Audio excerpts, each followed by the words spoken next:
कहने वाले हैं। 1.5 साल पहले अपोस्टल जी इन बहन के जो दांतों के नीचे वाली साइड है वहां पे बहुत ज्यादा तकलीफ रहनी शुरू हो गई। इनके जो दांत है वो अपने आप हिलने लग गए और मुंह से गंदी स्मेल आनी शुरू हो गई, गंदगी बाहर आती थी।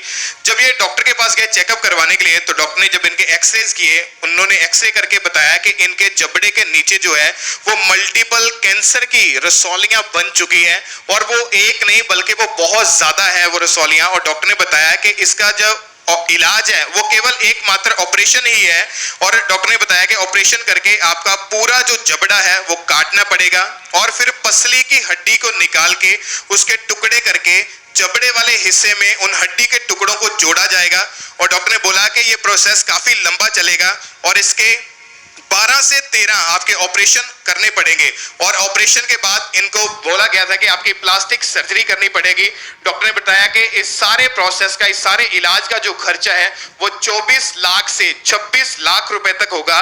और इतना लंबा इलाज करवाने के बाद, इतना महंगा इलाज करवाने के बावजूद भी डॉक्टर बोलते थे कि हम इसकी कोई गारंटी नहीं लेते कि इसके बावजूद भी आप ठीक होंगे, क्योंकि ये रसौलियां जो है ये फिर से बन सकती हैं। और अपोस्टल जी इन्होंने 4 से 5 डॉक्टर से, अलग अलग डॉक्टर से चेक करवाया। सभी हॉस्पिटल, सभी डॉक्टर्स एक ही बात बोलते थे कि इसका जो हल है वो केवल ऑपरेशन है। ऑपरेशन के बावजूद आप कोई इसका हल नहीं है। ये बहन ना तो खाना खा पाते थे, ना पानी पी पाते थे, केवल लिक्विड चीजें इनको थोड़ी थोड़ी दी जाती थी ताकि ये जीवित रह सके। और कई महीने तक इन्होंने दवाइयां खा के देखी, लेकिन उसके बावजूद भी कोई फर्क नहीं पड़ रहा था। और सभी डॉक्टर इनको यह बोलना शुरू कर दिया था कि जल्दी से आप इसका इलाज करवा लो, नहीं तो ये कैंसर आपके मुंह से लेकर पूरी बॉडी में, पूरे शरीर में फैल सकता है। मगर ये इतने फाइनेंशियल स्टेबल नहीं थे, इतना महंगा इलाज ये करवा पाए। और इस बीमारी के कारण ये बहन सोचते थे कि मैं सुसाइड कर लूं, मैं मर जाऊं, कि शायद मैं कभी भी ठीक नहीं हो सकती। फिर अपोस्टल जी जब इनका रोग जो था, बीमारी जो थी, जो कैंसर की रसौलियां थी, वो दिन प्रतिदिन बढ़ती जा रही थी, उसके बाद इनके जीजा जी ने इन्हें खामरा चर्च के बारे में बताया। और अपोस्टल जी इस बहन ने उसके बाद मीटिंग को अटेंड करना शुरू किया, गवाहियां सुना, इनका फेथ बढ़ा। और 25 अप्रैल 2021 को संडे की मीटिंग को ये अटेंड कर रहे थे। उस दिन अपोस्टल जी आप जी ने स्पेशल प्रेयर की थी कि जो कैंसर से रोगी हैं वो कैंसर के रोगी आजाद हो जाएं। उस प्रेयर को अपोस्टल जी हमारे पास है, उस प्रेयर को हम सुनेंगे स्क्रीन के ऊपर।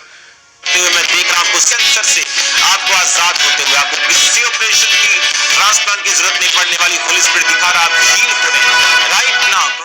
अपोस्टल जी उस दिन आपने स्पेशल कैंसर के जो पेशेंट्स हैं उनके लिए खास प्रेयर की थी, और इन्होंने उस प्रेयर को अपने घर से बैठे ऑनलाइन उस प्रेयर को रिसीव किया। और उसके बाद इनकी जो रिकवरी थी, सेम टाइम इनकी रिकवरी होनी शुरू हुई। उसके बाद जो मल्टीपल जो कैंसर की रसौलियां इनके मुंह के अंदर, जबड़े के अंदर थी, जिसका डॉक्टर ने बोला था कि इसके 12 से 13 ऑपरेशन करने पड़ेंगे, वो रसौलियां इनके जबड़े से टोटली पूरी तरह से। मैं एक पेशेंट को जानता था, सेम इसी तरह से उसको दाढ़ पे शुरू हुआ, उसके बाद उसकी दाढ़ को निकाला गया, कहते जी जब जबाड़ा काटना पड़ेगा, फिर उसका जबाड़ा काट दिया इधर से, जबाड़ा काट के फिर बोला कि फिर कैंसर आ गया उसको, फिर उसको कीमो नहीं, उसको कीमो के बाद भी कुछ लगाया जहां उसका फेस पूरा सड़ गया था ये, और उसके बाद कि हील हो जाएगा, उसके बाद वो उसके फेफड़ों में चला गया और उसकी डेथ हो गई थी।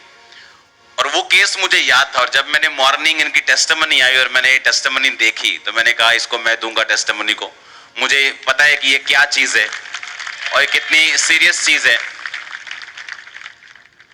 और ये ग्रेस है परमेश्वर की, ये जीवित खड़ी है ना, ये ग्रेस है परमेश्वर की। और ये आमीन ऊंचा चाहिए।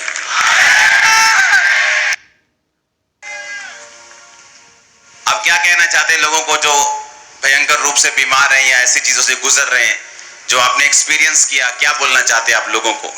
मैं बोलना चाहती हूँ कि परमेश्वर के घर आओ, परमेश्वर ही आपको हील करेगा। परमेश्वर के बिना आप किसी के काम के नहीं हो। परमेश्वर ही सबसे बड़ा परमेश्वर है, जितना जलाली परमेश्वर है। उसने बाइबल में क्या कहा कि मैं दाखलता हूं, तुम ब्रांचेस हो, टहनियां हो, मुझसे अलग होकर तुम कुछ नहीं कर सकते। तारीफ करो इस टेस्टिमनी के लिए जोर से।